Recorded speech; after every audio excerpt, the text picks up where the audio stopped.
Salut à tous, c'est Raven et aujourd'hui on se retrouve pour une nouvelle vidéo unboxing de la nouvelle trottinette Ninebot Kick Scooter ES2 by Segway. Donc c'est une petite trottinette qu'on trouve aux alentours des 350 à peu près 350 euros maintenant en Chine. Et donc c'est une trottinette qui se veut un petit peu concurrente de la Xiaomi M365 parce qu'elle propose des caractéristiques assez similaires. Donc je vais vous en reparler un petit peu après des caractéristiques. Je vais d'abord passer à l'intérieur du carton.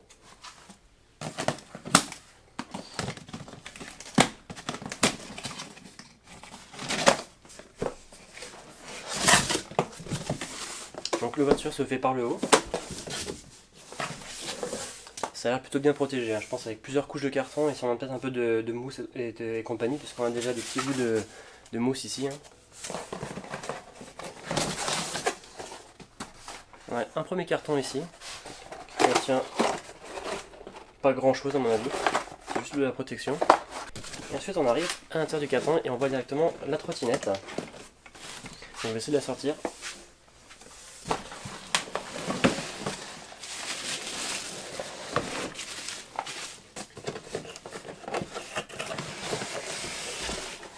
On a ici un carton qui pèse un petit peu lourd, je pense qu'il doit y avoir pas mal d'accessoires là-dedans à mon avis.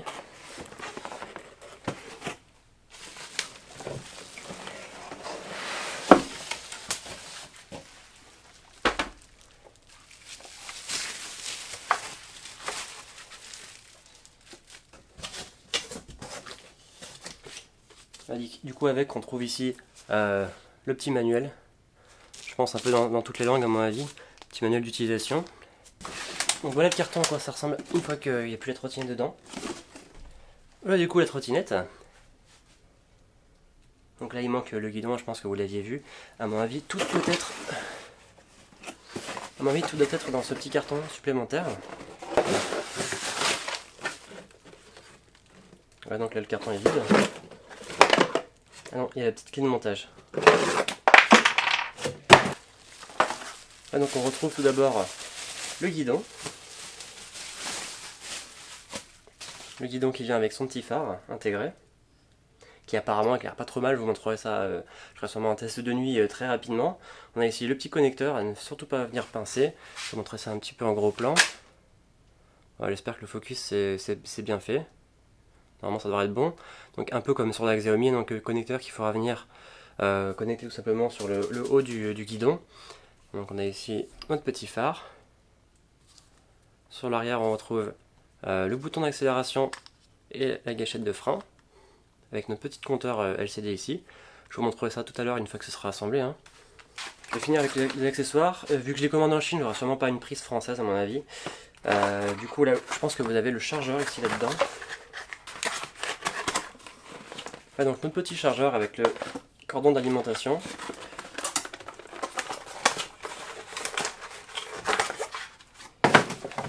Donc c'est un chargeur qui fait 42 volts, 1,7 ampères. Donc de mémoire c'est exactement le même que sur la Xiaomi M365. Donc ici notre petite prise de charge. Voilà, donc un chargeur somme toute relativement basique. Et avec un câble, je pense que c'est chinois ou anglais, enfin je sais pas, mais en tout cas c'est pas les prises françaises, donc il faudra utiliser un petit adaptateur de voyage, ça ira très bien. Et donc la trottinette en elle-même, hop. Donc sur le haut du guidon, il y a une sorte de petit capuchon où c'est marqué de tirer pour l'enlever, et ça cache tout simplement le petit connecteur, forcément le même que celui qui va au niveau du guidon. J'essaie de vous le montrer, c'est pas évident. Voilà, donc le petit connecteur bleu qu'il faudra venir mettre sur celui du guidon. Donc je vais tout de suite procéder à l'assemblage, hein. Voilà, de toute façon il y a un petit détrompeur, donc vous ne pourrez pas vous tromper.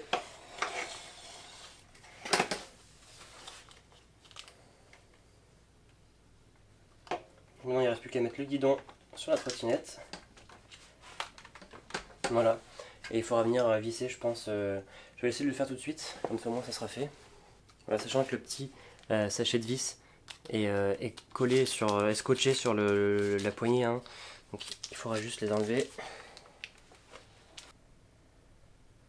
Voilà ce que vous avez dans le petit sachet de vis. Donc vous avez 4 vis avec les petites rondelles de caoutchouc, 2 rondelles supplémentaires et une vis supplémentaire. Donc je pense qu'il n'y en aura que 4 à utiliser. On ne sait jamais, si jamais il y en a une qui s'abîme ou quoi, il nous en donne une de rechange. Donc je vais tout de suite procéder à l'assemblage. Maintenant, à quoi ressemble la trottinette une fois montée. Vous pouvez voir que c'est plutôt sympa.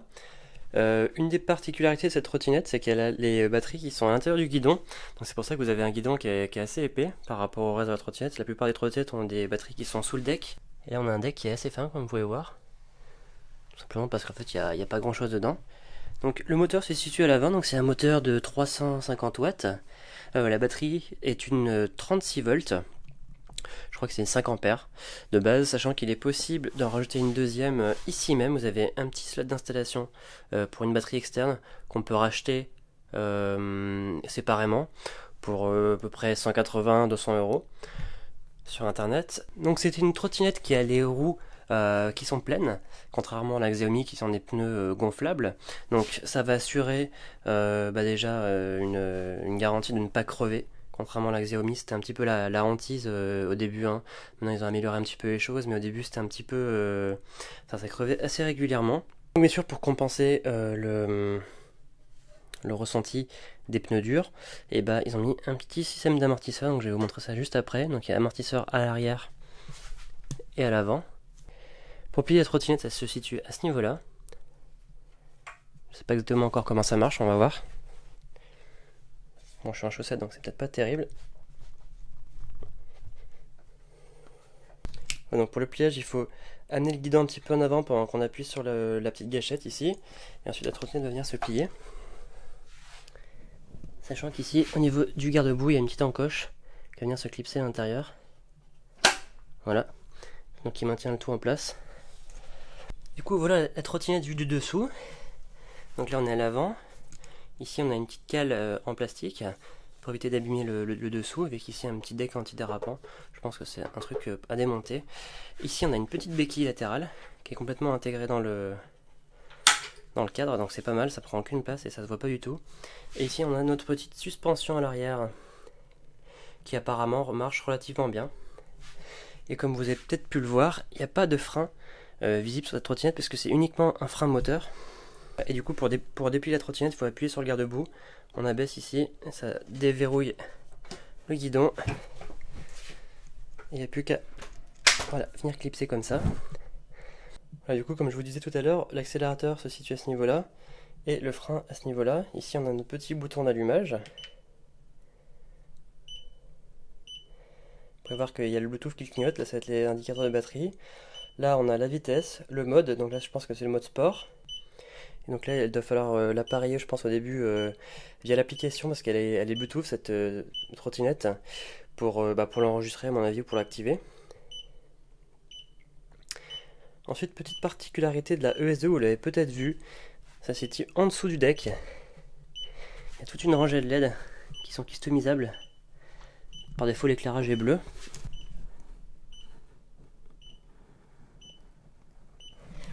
Mais il est possible de customiser tout ça avec plein de couleurs différentes, des couleurs qui défilent, tout ça. Sachant qu'ici on a des petits feux de frein, normalement. Bon, ce petit bip il est un peu agaçant. Je sais pas trop comment ça marche. Voilà, du coup quand on freine, ce qui se passe.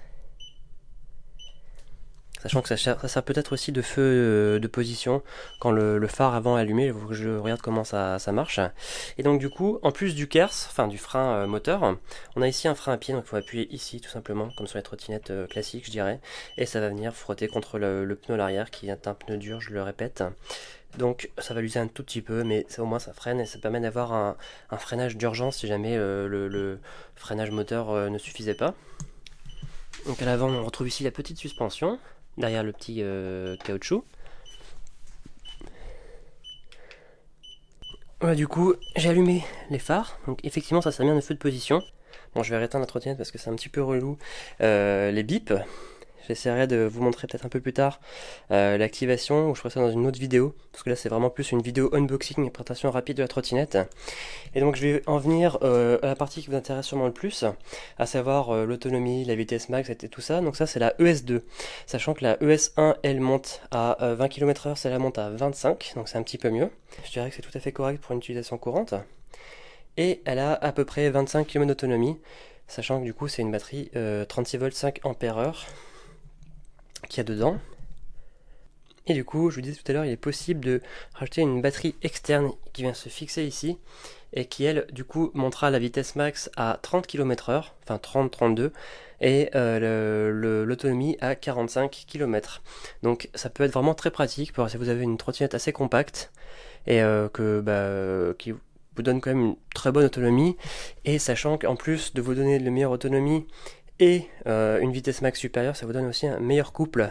Donc pour les montées, c'est bien plus pratique. Et du coup, c'est une trottinette qui fait 12,5 kg, sachant que la batterie supplémentaire, je crois qu'elle fait 1,2 kg, quelque chose comme ça. Donc ça reste relativement léger. Vous pourrez la prendre dans les transports en commun sans problème. Elle a l'air plutôt sympa. Donc je vais aller sûrement laisser me faire un petit tour. Je vois qu'elle a de la batterie. Voilà, sachant que moi je vais très certainement commander la batterie externe, donc je vous ferai une vidéo sur le montage, l'installation, etc. une fois que je l'aurai reçu. Mais dans un premier temps, je vais aller faire un petit tour comme ça pour l'essayer parce que j'ai vraiment hâte. Et du coup, je vais essayer de vous montrer l'appairage avec le smartphone, l'application. Donc je lance l'application Ninebot. Voilà. Donc arrivé là, hop, on la trouve. Donc là ça va biper, je pense que c'est connecté. Alors cette ressource, ok, donc il faudra lire un petit manuel je pense. Hop, je vais rentrer mon adresse mail. Ouais bon, il y a un petit manuel avec des étapes à faire passer. Voilà, ils nous disent d'utiliser un casque et des protections, ce qui est plutôt logique. Bon, moi j'en utilise pas forcément tout le temps, mais je vous recommande de l'utiliser parce qu'en ville ça peut être vite dangereux, hein. J'ai déjà eu un petit accrochage une fois. Et j'aurais bien aimé avoir le casque à ce moment-là et les protections. Donc vous voyez, le standard mode c'est celui qui est visiblement plein, et le rouge c'est le mode sport. Voilà, ils nous disent comment utiliser le frein. Voilà, ils nous disent qu'il ne faut pas se mettre le pied sur la pédale de pliage quand on roule, ce qui paraît assez évident. Voilà, ils nous disent comment on la plie. Marque en anglais, mais je pense que n'importe qui peut comprendre. Et comment on la déplie du coup. Donc là, ça c'est le petit guide, je pense, obligatoire à passer une fois pour reprendre en main la trottinette. Voilà, vous avez terminé la formation de sécurité. Voilà, et donc là, on arrive là. Donc on peut voir qu'il y a 75% de batterie, qui reste une autonomie 18,8 km. Voilà, donc elle est toute neuve, hein. 29 degrés, elle a 0 km, un kilométrage, donc elle est toute neuve, heureusement. Et voilà, du coup, on peut paramétrer ici le mode de récupération d'énergie, le régulateur de vitesse, activé ou pas, qui s'active une fois qu'on maintient la gâchette à fond pendant 5 secondes. Ça active la régulation de vitesse. Ensuite, aussi, on peut choisir le niveau de récupération d'énergie, c'est-à-dire que quand vous freinez, le frein moteur va renvoyer de l'énergie cinétique dans la batterie pour la recharger un petit peu. Donc vous avez plusieurs niveaux, faible, moyen, fort. On verra à l'usage, hein, comment ça marche. Sachant que c'est un petit peu accessoire, il ne faut pas espérer remonter votre autonomie de batterie à moins d'avoir des très grandes descentes. Et on doit avoir aussi après un petit paramétrage, à mon avis, au niveau des lumières. Voilà. Donc avec un petit aperçu en temps réel. Voilà, j'ai essayé de me décaler, sachant que du coup il est possible de faire plusieurs modes, exactement comme sur ma roue Ninebot. Donc là c'est la respiration dynamique, après il y a la respiration en couleur. C'est sympa, ça va changer un petit peu la couleur. Sachant que sur celle-là il n'est pas possible de choisir la couleur parce que elle va alterner sur à peu près toutes les couleurs. Ensuite on a les deux couleurs en alternance, là. Donc là il est possible évidemment de choisir les couleurs. Donc, par défaut c'est bleu et vert, c'est sympa. On peut choisir si mettre le feu de arrière qui est toujours allumé, même sans avoir allumé le feu avant, ça peut être sympa, ça permet d'augmenter un petit peu la visibilité en journée. Et ensuite on a le entièrement coloré, donc là voilà c'est pareil, c'est un petit effet sympa, en défilement de toutes les couleurs. Bon, les effets sont plutôt sympas, je suis assez surpris, je pense que la nuit ça doit rendre pas mal. Et ça c'est un petit plus qu'à la ES2 par rapport à la ES1 qui n'a pas de lumière en dessous. Donc on peut aussi bien sûr les éteindre, et puis après la respiration dynamique, on peut choisir la couleur, voilà. Donc je pense que moi je vais peut-être mettre le entièrement coloré pour l'instant, puis on verra à l'usage, hein. De toute façon, je pense que vous aurez l'occasion de la revoir sur ma chaîne YouTube. Je ferai sûrement des vidéos, des sorties avec cette trottinette, hein, puisque je vais m'en servir bien sûr. Alors ensuite au niveau du bouton, bah, c'est assez simple. Un petit bip pour allumer. Encore un bip quand il est allumé pour allumer les phares. On appuie pour les éteindre. Un double bip pour changer de mode, donc là je suis en mode S. Je pense que ça va être sport. Et là c'est sport plus, à mon avis vu qu'il est en rouge. Et du coup, ça va être un mode normal ou un mode éco, je sais pas, je vais voir à l'usage ce que ça donne. Mais je pense qu'à mon avis, le mode le plus rapide sera celui-là, et celui qui aura l'accélération la plus efficace. Puis bah, du coup, voilà, c'était tout pour cette vidéo. On va se quitter sur la petite vidéo d'essai rapide de la trottinette, et on se retrouvera sûrement très bientôt pour des vidéos un peu plus approfondies. Si jamais vous avez besoin, n'hésitez pas à me poser vos questions dans les commentaires, j'y répondrai avec grand plaisir. N'hésitez pas non plus à me retrouver sur mon nouveau site eriders.fr. Le lien sera dans la description. Et puis comme d'habitude, à vous abonner et mettre un petit pouce bleu si vous avez aimé cette vidéo. A très bientôt, ciao ciao.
Vitesse en montée.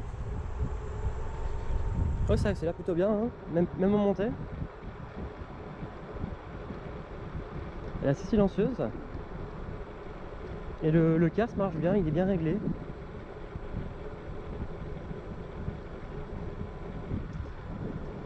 Ouais, j'arrive à me mettre à 25, hein, même dans la montée. Hein, donc,